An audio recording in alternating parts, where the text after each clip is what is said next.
Bonjour à vous tous et bienvenue à notre réunion spéciale pour la fête de la Pâque chrétienne.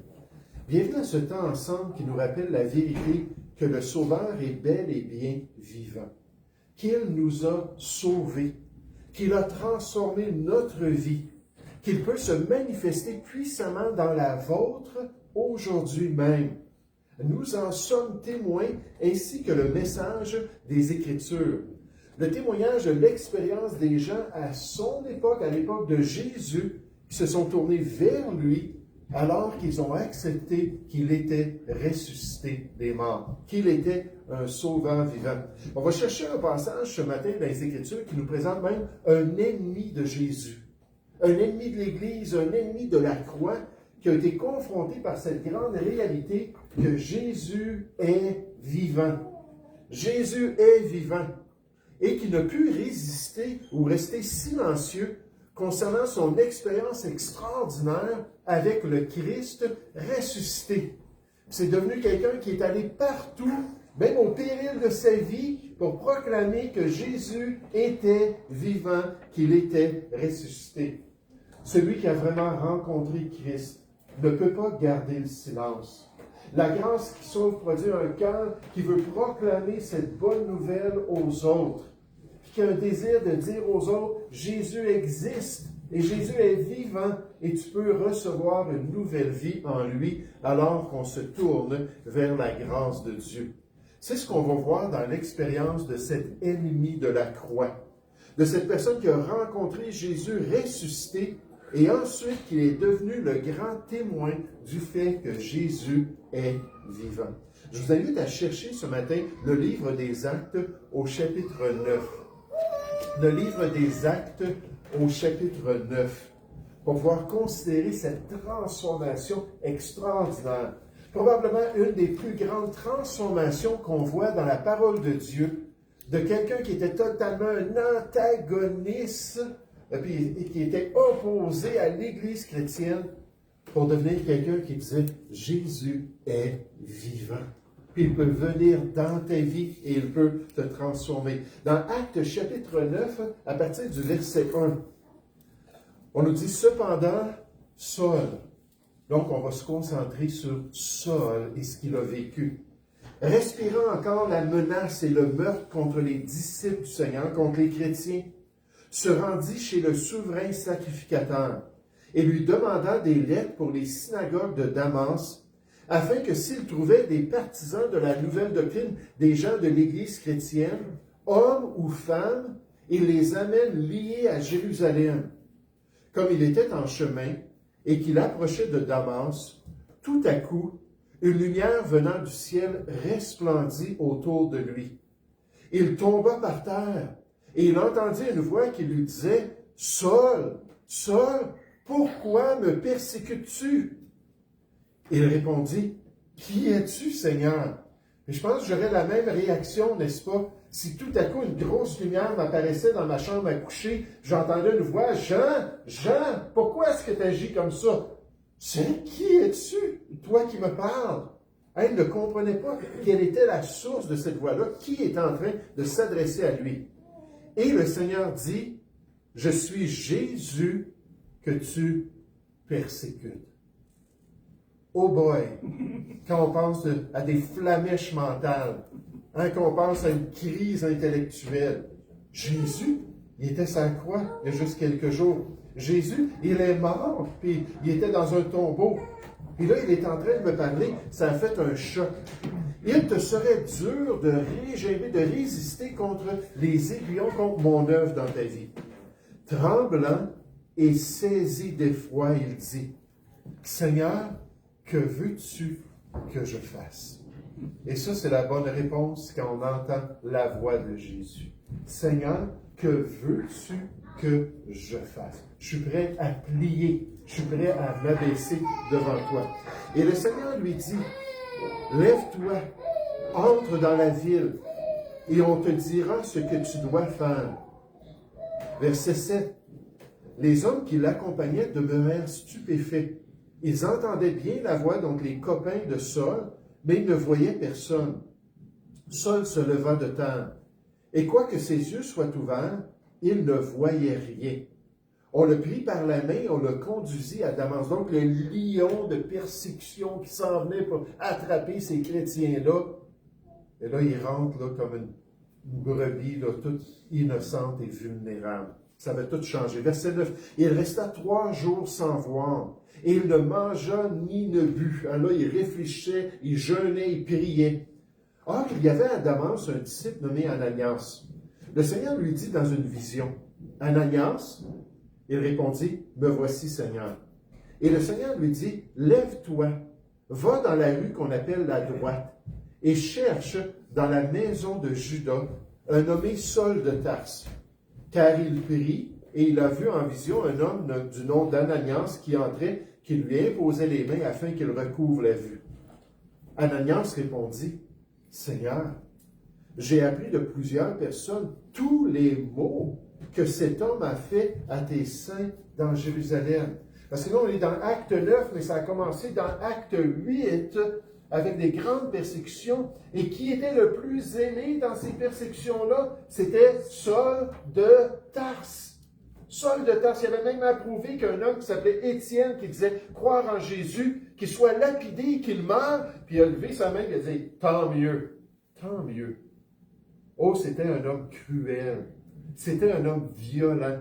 C'était un homme qui utilisait la religion comme un prétexte pour persécuter et anéantir l'opposition à sa religion et à sa foi. Donc, il dit, Seigneur, j'ai appris tout ce qu'il a fait. Verset 14. Et il a ici des pouvoirs de la part des principaux sacrificateurs pour lier tous ceux qui invoquent ton nom. Mais le Seigneur lui dit, va. Car cet homme est un instrument que j'ai choisi pour porter mon nom devant les nations, devant les rois et devant les fils d'Israël.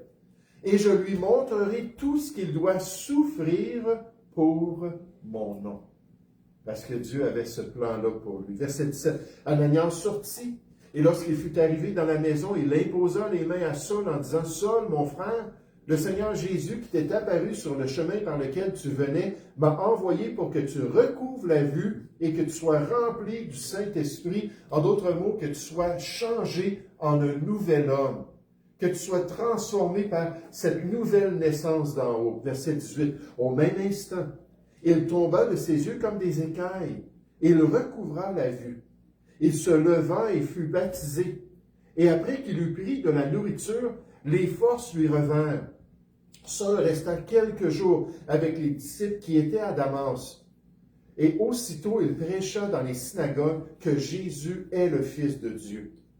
Tous ceux qui l'entendaient étaient dans l'étonnement et disaient, « N'est-ce pas celui qui persécutait à Jérusalem ceux qui invoquent ce nom? Et n'est-il pas venu ici pour les amener liés devant les principaux sacrificateurs? » On ne comprend pas qu'est-ce qui s'est passé. Qu'est-ce qui est arrivé dans la vie de cet homme? Verset 22. Cependant, Saul se fortifiait de plus en plus et confondait les Juifs qui habitaient Damas, démontrant que Jésus est le Christ. Donc, il s'en vient vers cette ville-là avec un objectif, dans son zèle religieux pour la tradition des pères. Je veux arrêter ceux qui proclament le nom de Jésus. Mais Jésus est intervenu et a transformé sa vie. On voit dans ce passage que Saul est passé d'un ennemi de la croix, d'un ennemi de l'Église chrétienne, à un grand missionnaire pour la vérité de Dieu.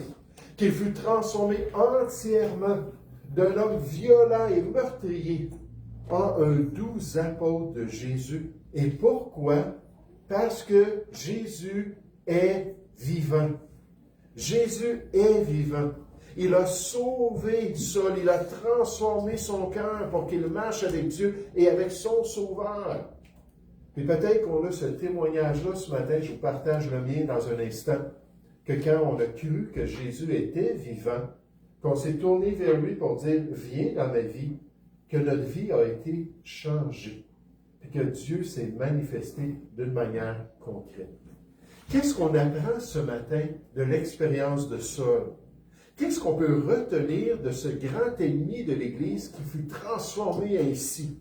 Comment est-ce qu'on peut voir l'expérience de la Pâque chrétienne d'une manière différente qui s'aligne avec l'œuvre de Dieu dans la vie des gens. Parce que ce n'est pas limité à Saul. Ce n'est pas seulement lui qui était appelé du Seigneur. La Bible nous dit que Dieu veut que tous les hommes soient sauvés, transformés, qu'ils expérimentent cette nouvelle vie-là en Jésus. Et cet appel-là est là pour nous aujourd'hui. En fait, il y a quelqu'un qui est en train de cogner à la porte de notre cœur et de nous inviter à ouvrir la porte. Qu'est-ce qu'on peut ramener avec nous? Alors qu'on quitte ce bâtiment, alors qu'on retourne et on continue notre vie, qui peut nous aider à avoir cette relation-là avec Dieu. Oh, j'aimerais qu'on comprenne ce matin, premièrement, que nous sommes des ennemis de Dieu. Nous sommes des ennemis de Dieu. Peut-être pas comme Saul de Tarse, qui persécutait à mort les chrétiens de l'Église, qui s'opposait férocement, violemment à l'œuvre de Dieu en Palestine, qui était prêt à arrêter les chrétiens. Puis si ensuite on les exécutait, il disait « Bravo, c'est ce qu'ils méritent ». Mais comment un tel homme comme ça a été transformé? Et peut-être qu'on dit « Mais moi, je ne suis pas une personne violente. Moi, je ne suis pas une personne là, qui est un ennemi de Dieu. Au contraire, j'essaie de faire ce qui est bien. J'essaie de vivre une certaine justice personnelle, puis de m'occuper d'aimer mon prochain, puis de faire des bonnes œuvres, puis peut-être du bénévolat. Il y en a beaucoup qui disent, moi, le bénévolat, c'est une bonne manière de me donner à la société, puis d'aider les autres. Puis peut-être qu'on n'est pas comme Saul de Tarse, mais dans notre cœur et notre nature, Dieu nous dit que nous sommes tout de même des ennemis de Dieu. Qu'on a un gros problème intérieur, puis toutes nos bonnes œuvres et notre bonne justice ne peuvent pas éliminer notre nature et les choses de mauvaises qu'on a fait. Ce n'est pas une balance devant Dieu, ça n'existe pas ça dans les Écritures. Si tu es assez bon, ben là, Dieu va pardonner tes mauvaises actions. Ça n'existe pas. C'est une question de réaliser notre état. La Bible nous dit dans Romains chapitre 5, car lorsque nous étions encore sans force pour plaire à Dieu, pour vivre selon le Seigneur, Christ, au temps marqué, est mort pour des impies. Des impies, c'est ceux qui n'ont pas de piété, ceux qui sont rebelles, ceux qui résistent, ceux qui désobéissent à la volonté de Dieu. À peine mourrait-on pour un juste. Quelqu'un peut-être mourrait-il pour un homme de bien, mais Dieu prouve son amour envers nous.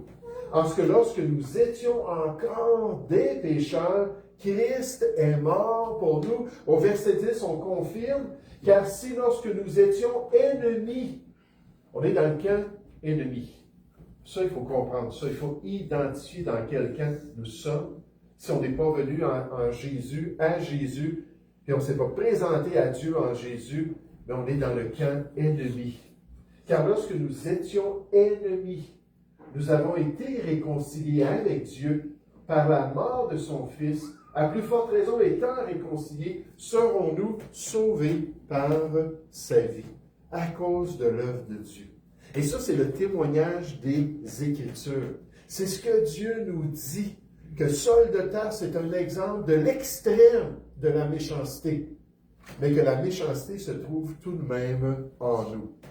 Le péché n'est pas seulement une faiblesse, le péché est une rébellion déclarée contre l'autorité de Dieu. Et Dieu nous dit que nous sommes tous des pécheurs. Nous sommes tous dans le même bateau aux yeux de Dieu. D'un Dieu qui est parfaitement saint, d'un Dieu qui est parfaitement juste, puis qui regarde notre vie et nous dit, vous avez un problème. Est-ce qu'on est prêt à l'accepter? Nous ne sommes pas des pécheurs parce que nous péchons parce que nous sommes pécheurs, ennemis de Dieu par nature. C'est une des choses que Saul a dû apprendre. Lorsqu'il a été confronté par le Seigneur Jésus, lorsqu'il a entendu la voix de Christ, lorsqu'il a compris que Jésus c'était vraiment le Messie, que le peuple de Dieu avait crucifié le Messie de Dieu. Il a dû comprendre ça, puis accepter qu'il était dans le mauvais camp. Puis c'est pas étonnant que ça a pris 3 jours de jeûne pour réfléchir à la loi de l'Ancien Testament, pour penser au message des prophètes de Dieu, pour se tourner vers le Dieu d'Israël et dire, Seigneur, que veux-tu que je fasse? Puis quand l'alliance est arrivée, là, il était disposé. Là, il était prêt à reconnaître ça. qu'il avait persécuté l'Église de Dieu. Mais nous, est-ce qu'on accepte le verdict des Écritures? Que nous sommes des pécheurs, que nous sommes condamnés devant Dieu et que Jésus, le vivant, nous invite à nous tourner vers lui. L'un des plus grands obstacles à la conversion, à la nouvelle vie en Jésus, est que l'homme refuse de croire qu'il est réellement en inimitié avec Dieu. Il se pense moral, il se croit sincère, mais il ne voit pas que son cœur est opposé à Dieu. Et vous savez, moi j'ai eu le privilège d'avoir une vie terrible avant de me tourner à l'âge de 21 ans auprès du Seigneur. J'étais un homme violent, nécessairement pas un meurtrier. J'étais un homme méprisant. J'étais un homme qui a détruit toutes ses relations dans sa vie. Tout le monde, là, il n'y avait plus personne là, avec qui j'étais en contact. J'étais opposé à tout le monde. Puis quand on me dit que l'être humain est mauvais, ça n'a pas été difficile. Je l'ai compris. Que honore ton père et ta mère, si tu ne le fais pas, tu transgresses la loi de Dieu, tu es coupable devant Dieu. Boy, s'il y a quelqu'un que j'envoyais promener, c'était bien mes parents. Hein, tu ne mentiras point, je suis un menteur professionnel. Hein, je mentais à chaque jour. Que tu ne convoiteras point, j'étais toujours insatisfait dans ma vie. Toujours en train de convoiter. Puis on pourrait descendre tous les commandements de Dieu, puis quelqu'un aurait pu me poser la question. En fait, il y a quelqu'un qui me posait la question. Es-tu une bonne personne, toi? J'ai dit, je ne suis pas une bonne personne. Moi, je comprends qui je suis. Mais il y a d'autres mondes qui ont vécu des vies différentes. Hein, qui sont peut-être des papas, des mamans, puis, qui travaillent dans leur compagnie, qui sont bien appréciés, qui essaient d'être des bons citoyens, ils ont une certaine religiosité, une certaine moralité. Et pour ces gens-là, de comprendre qu'ils sont imparfaits devant Dieu et condamnés, ben, ça prend juste un péché pour être un pécheur, puis être condamné devant Dieu, c'est plus difficile. Et pour cet homme-là, Saul de Tarse, avec tout son arrière-plan de pouvoir se tourner vers Dieu, reconnaître son état, ça a pris un choc puissant dans sa vie. Et Jésus-Christ savait exactement ce qu'il avait besoin. Nécessairement, il s'est manifesté dans sa vie. L'homme naturel ne se voit jamais comme l'ennemi de Dieu. Il pense plutôt que Dieu est son ennemi. S'il y a un problème, c'est Dieu le problème. C'est certainement pas moi, parce que j'essaie de faire ce qui est bien. Et donc, ce matin, on voit cette réalisation-là, on voit cette réalité que Saul de Tarse a dû saisir. Maintenant, considérons dans cet exemple de transformation que Jésus s'intéresse aux rebelles. Jésus s'intéresse aux rebelles, puis je suis le premier à dire « Amen, merci Seigneur! » Parce que sinon, là, moi, j'étais sur une voie de destruction personnelle. Je ne serais pas ici aujourd'hui, presque 40 ans plus tard, je ne serais pas ici au milieu de vous. C'est Jésus qui est venu dans ma vie, c'est Jésus qui m'a transformé, c'est Jésus qui a permis que je puisse vivre selon son plan et selon ses Écritures. Mais Jésus s'intéresse aux rebelles. Il s'intéresse à nous malgré nos manquements. Il nous appelle malgré notre rébellion. Malgré le fait qu'on résiste à sa volonté et à son plan pour notre vie. Et lorsqu'il est venu cogner, à l'âge de 15 ans, puis que quelqu'un a voulu m'expliquer l'amour de Jésus, après déjà plusieurs années, ça a commencé à 8 ans, ma toxicomanie. Ça a commencé, c'était une affaire familiale. C'est ma mère et ma sœur qui étaient plus âgées qui m'ont introduit aux drogues. Mais déjà, depuis quelques années, j'étais sur des grosses drogues rendues à l'âge de 15 ans. Et quand Jésus est venu cogner à ma porte, je l'ai envoyé promener. J'ai dit, je ne veux rien savoir de toi. Et là, j'ai continué avec des années de toxicomanie. J'ai continué avec un attentat de suicide, mais sûrement, je n'ai pas réussi. J'ai continué avec la destruction de tous les repères dans ma vie. Puis à l'âge de 21 ans, il a dit, es-tu prêt? Hein, ça a-tu été assez pour te montrer que tu avais besoin de moi? Que tu n'étais pas capable de gérer ta vie par toi-même? Et cette fois-là, j'étais ouvert. Cette fois-là, j'ai dit, Seigneur, que veux-tu que je fasse? Hein, j'ai demandé au pasteur qui me partageait le message de l'Évangile, première présentation de ma vie, le message du salut en Jésus. J'ai dit, faut-tu que je devienne une personne religieuse? J'étais prêt à faire ça. Faut-tu que je rentre dans une secte? Tu t'es prêt à faire ça. À n'importe quoi, qu'est-ce que je dois faire? Il a dit non, tout a déjà été accompli. Tout a été fait à 100%. Puis ça t'est offert sur un plateau comme un cadeau gratuit. Un cadeau que tu peux dire, oui, je le veux et je le reçois. Et c'est exactement ce que j'ai fait lorsque je me suis tourné vers Jésus et il a changé ma destinée. Paul Saul de Tarse, Jésus le vivant l'a appelé par son nom dans notre texte. Je ne sais pas si vous avez remarqué, il a dit, Saul, Saul, je te connais. Je sais qui tu es. Je sais ce que tu as besoin dans ta vie. Pourquoi me persécutes-tu? C'est quoi la raison, les motivations? Qu'est-ce qui se passe dans ton cœur pour être zélé pour une religion qui s'oppose au plan et à la volonté de Dieu? Est-ce que nous sommes à l'écoute de la voix du Seigneur? Est-ce qu'on a un cœur ouvert à son appel sur notre vie? Est-ce qu'on va avoir une sincérité envers cette œuvre-là qu'il a accomplie sur la croix du Calvaire, que peut-être même pendant la fête de Pâques, on va dire, oui, tu es vivant, tu es ressuscité, montre-moi-le, viens dans ma vie. Ça, c'est une chose que je dis toujours quand je témoigne aux gens, c'est que je me disais athée au niveau de la parole de Dieu, au niveau du Dieu de la parole. Mais dans le fond, j'étais quelqu'un qui avait une grande foi. Très tôt au cégep, j'ai commencé à lire puis à aller dans des activités du nouvel âge.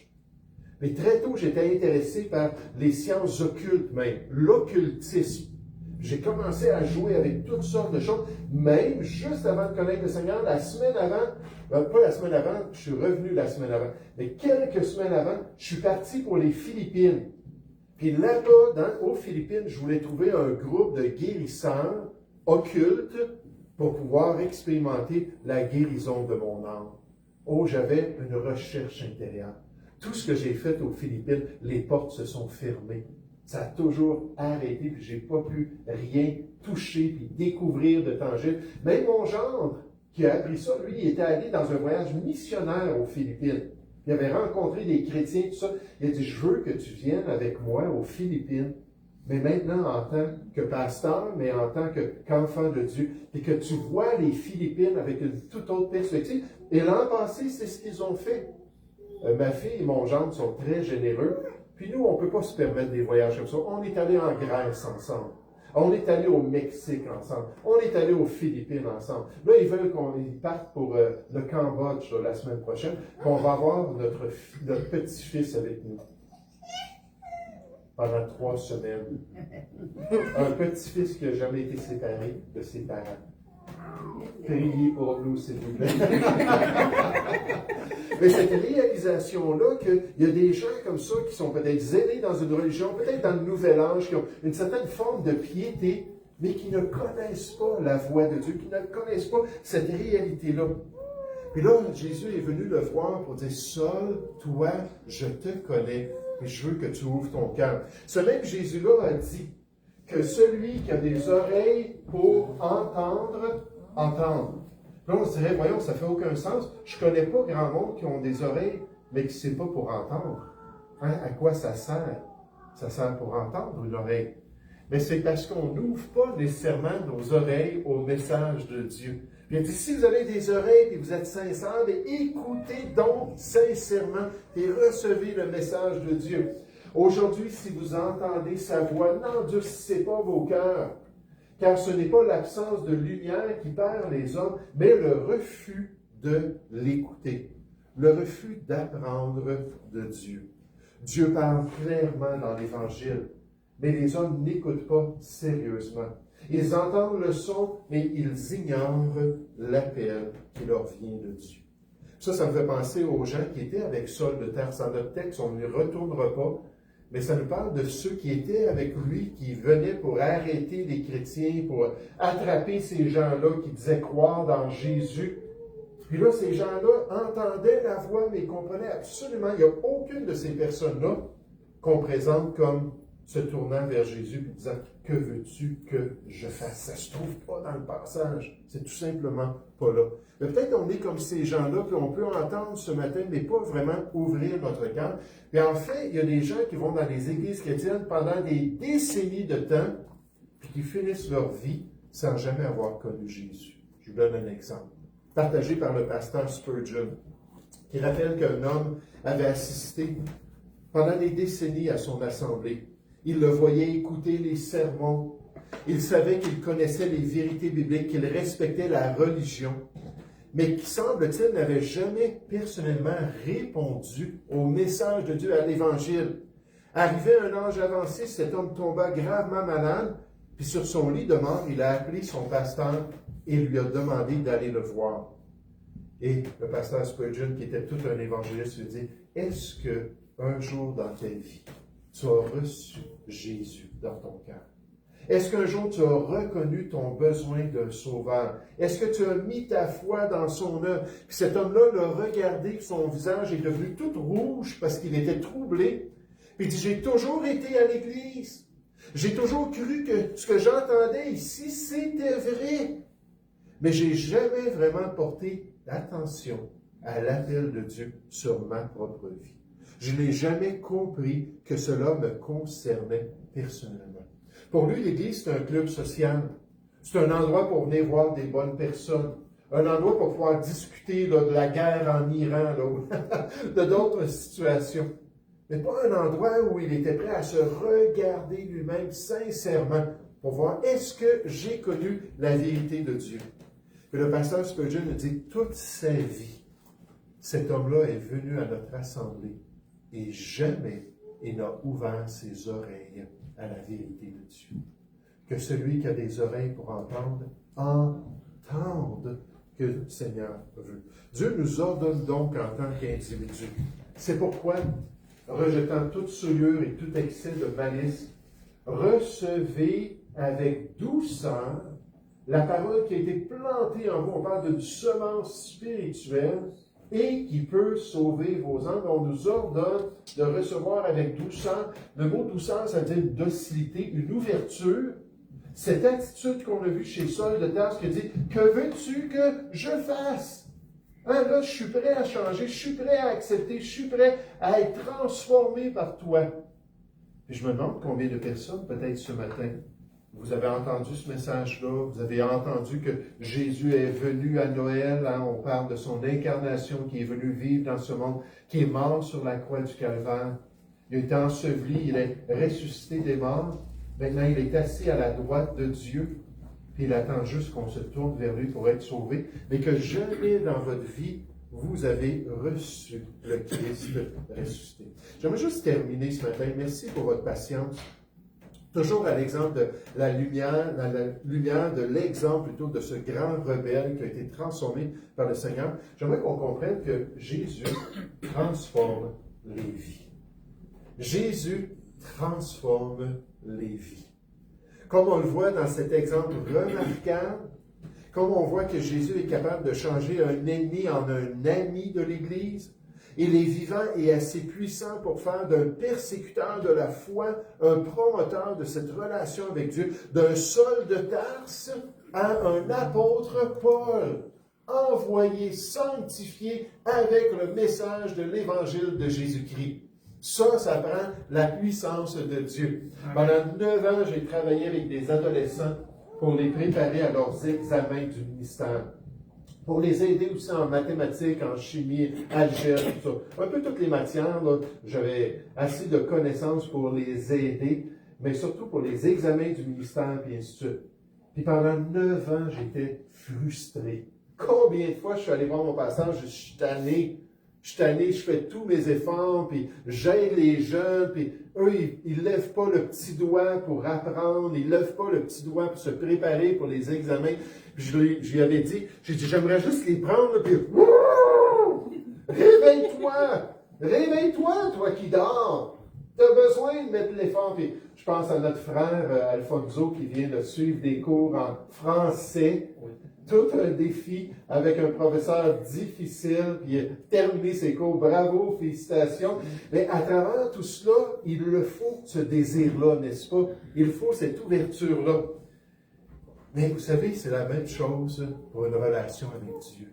On ne peut pas l'imposer. On aimerait peut-être que nos enfants connaissent le Seigneur, nos petits-enfants. On aimerait peut-être que nos parents connaissent le Seigneur. C'est quelque chose qui est un choix personnel qu'on ne peut pas imposer. La conversion de Paul ou Saul est l'un des plus glorieux exemples de la toute-puissance de la grâce de Dieu, la grâce divine. Celui qui persécutait Christ devient son plus ardent serviteur à cause de l'œuvre de Dieu dans la vie d'une personne. Quel trophée de la grâce de Dieu! Quel exemple extraordinaire de l'œuvre du Sauveur vivant qui se manifeste dans le cœur d'une personne, qui peut entièrement changer la vie et la destinée d'un ennemi de Dieu pour toujours, et qui est utilisé pour notre instruction à nous. En Paul, Dieu a voulu montrer jusqu'où peut aller sa grâce. Sauver non seulement un pécheur, mais un persécuteur. Quelqu'un qui voulait notre mort et qui a été transformé. C'est frappant parce que même Paul parle de ça. Il dit concernant son expérience. Il dit, c'est une parole certaine et entièrement digne d'être reçue. Entièrement digne qu'on ouvre notre cœur ce matin. Entièrement digne de dire, oui, moi aussi, comme Saul, j'ai besoin de Jésus, j'ai besoin que tu viennes dans mon cœur, que Jésus-Christ est venu dans le monde pour sauver les pécheurs. Puis remarquez, il dit, dont je suis le premier. Là, c'est frappant de voir ça, dont, on parle des pécheurs, je suis le premier. Qu'est-ce qu'il veut dire, le premier? Le pire. Il dit, c'est comme s'il y avait une ligne. C'est comme s'il y avait plein de personnes qui sont des grands rebelles, tout ça. Il dit, en fin de compte, là, moi, là, je suis le pire de tous. Parce que j'ai persécuté les gens qui croyaient en Jésus. Je me suis levé contre l'Église de Dieu même. Puis ça, il disait, hey, c'est grave ce que j'ai fait. Je suis un grand pécheur. Mais il dit, donc je suis le premier, mais j'ai obtenu miséricorde. Si vous êtes comme moi, quand j'ai entendu l'Évangile, j'étais tellement coupable. J'avais tellement un fardeau sur mes épaules. Je me sentais tellement indigne du salut en Jésus-Christ. Vous savez, Paul nous dit, hey, il dit, moi j'ai été sauvé, toi aussi tu peux être sauvé. Peu importe ce que tu as fait dans ton passé, j'ai obtenu miséricorde, afin que, voici le but, que Jésus-Christ fasse voir en moi, Saul de Tarse, le premier, toute sa longanimité, sa grande patience envers moi, pour que je serve d'exemple à ceux qui croiraient en lui pour la vie éternelle, à ceux qui se tourneraient vers lui. Et l'exemple de Saul de Tarse nous rappelle que le salut est disponible pour chacun de nous. Il est disponible. Peu importe notre conduite, peu importe notre arrière-plan, peu importe le lourd fardeau de nos péchés, la grâce de Dieu fut suffisante pour transformer Saul et elle est toute suffisante pour nous transformer. Si seulement on veut dire, que veux-tu que je fasse? OK, Seigneur, je suis prêt. Maintenant, viens, prends mes péchés. Donne-moi cette nouvelle vie-là en Jésus-Christ. Jésus est vivant, il attend juste que nos cœurs s'ouvrent. Il attend juste qu'on lui demande de venir dans notre vie. Ça, c'est la réalité que je prie, qui puisse être une confirmation du fait qu'il est vivant. Ah, je n'ai même pas terminé mon illustration tout à l'heure. Je vous ai dit, là, nouvel ange, occultisme, Philippines. Je voulais quelque chose, je cherchais à guérir mon âme, je voulais quelque chose. Puis dans toutes ces choses-là, ces sciences ésotériques, je ne suis pas encore allé dans le satanisme et les grosses sciences là, noires. Mais dans toutes ces choses-là, il n'y a jamais rien qui a changé dans ma vie. Les disciplines spirituelles, la méditation transcendantale, le yoga, puis toutes ces choses-là, ça n'a pas changé mon cœur. Ça n'a rien fait. Là, je reviens, une semaine après, je vais à l'église, j'ai détesté ça, je vous le dis, j'avais juste hâte de sortir. C'était la première fois que je rentrais dans une église. Je n'étais pas catholique, je n'étais pas allé à l'église catholique, à la messe de minuit peut-être 2 fois avec mon grand-père. Je ne connaissais pas ça. Mais là, l'église chrétienne, une grosse, pour moi, 165 personnes, c'est une grosse assemblée. Tout le monde qui était joyeux, tout le monde qui chantait le salut qu'ils avaient reçu en Jésus-Christ, et ça. Je voulais juste sortir de là. Puis m'en aller bien loin de là. le pasteur me dit, me donnerais-tu quelques minutes cette semaine? Donc, je vais le voir, il me montre qui je suis, et tu n'as pas besoin de devenir religieux, tu n'as pas besoin de faire des vœux d'abstinence ou quoi que ce soit. Tu as juste besoin de dire, oui, Jésus, j'ai besoin de toi. C'est ce que j'ai fait. Mon cœur a été changé. La Bible appelle ça une nouvelle naissance. Demandez à votre mère, est-ce que votre naissance était une réalité? Votre naissance physique, c'était une réalité. Au moins, votre mère le sait. Mais là, c'était une naissance spirituelle. Puis là, je suis parti de là, et je le dis, je me sentais comme si je pouvais voler quasiment. Tout le poids, ma culpabilité, là, puis la méchanceté de mon cœur, tout avait été pardonné. Puis quand quelqu'un est en Jésus-Christ, il devient une nouvelle créature. On expérimente un nouveau cœur. Là, j'ai appelé mes parents, j'ai dit, je vous demande pardon d'avoir été tellement un mauvais garçon. Quand je suis né à l'Halloween le 31 octobre, puis que le médecin il a dit à ma mère, il dit, lui, là, ça va être un petit monstre. 31 octobre, ça va être un petit monstre. Mais savez-vous quoi? Il avait raison. Pour mes parents, là, j'étais un enfant terrible, un adolescent encore pire, puis quelqu'un dont ils avaient juste honte. Là, j'ai appelé mes amis. Là, j'ai appelé des gens de ma famille. Là, j'ai rétabli progressivement les relations. Pourquoi? Parce que c'était plus Jean 1 qui était là, c'était Jean 2, le nouveau Jean. Et ça, c'est ce que Jésus peut faire dans notre vie. Si on est prêt à dire, oui, il est vivant. Oui, il est ressuscité. Oui, je peux lui demander de venir et me donner cette nouvelle vie-là en lui. Et j'espère que ce sera le cas. Nous allons prier ensemble.